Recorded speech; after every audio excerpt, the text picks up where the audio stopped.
C'est un établissement qui n'a connu que la crise. La brasserie La Jungle a littéralement ouvert ses portes avant le confinement. Les machines ont tourné 2 jours au mois de mars, avant les restrictions décidées par le gouvernement belge pour limiter la pandémie de Covid-19. La fermeture des bars et des restaurants est un coup dur pour l'établissement et les livraisons ne suffisent pas à compenser le manque à gagner.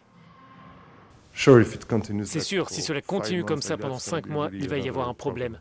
Mais on essaye de rester positif. Christophe Bravin tire une leçon de cette crise. L'aide financière ne touche pas nécessairement ceux qui en ont le plus besoin. Je pense que ce genre de crise montre que les plus grandes entreprises ne sont pas les plus touchées. Et les mesures prises par le gouvernement soutiennent surtout les grandes entreprises et pas vraiment les petites sociétés. En fait, cela va tuer les petites entreprises et il faut vraiment les soutenir.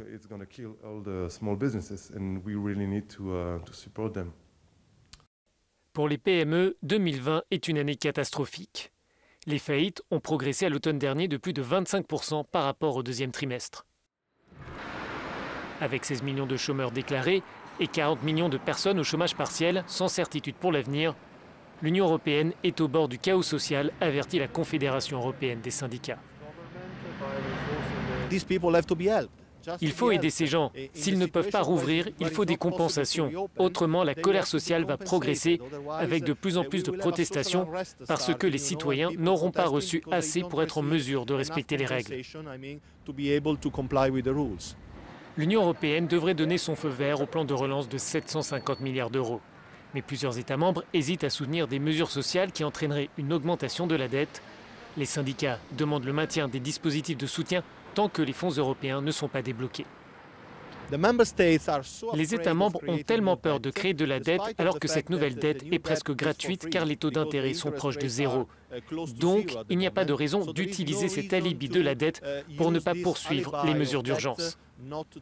Les États membres doivent continuer à dépenser pour protéger les citoyens et les entreprises, pour protéger les travailleurs sur le marché du travail. Faute de quoi, l'argent qu'ils recevront du plan de relance ne servira à rien, car ils ne seront pas en mesure de rattraper la situation s'ils n'aident pas maintenant. Le Parlement européen et le Conseil, l'institution qui représente les États membres, devraient approuver la stratégie de relance. Ce sera ensuite au gouvernement de s'assurer que ces fonds parviennent jusqu'aux petites et moyennes entreprises.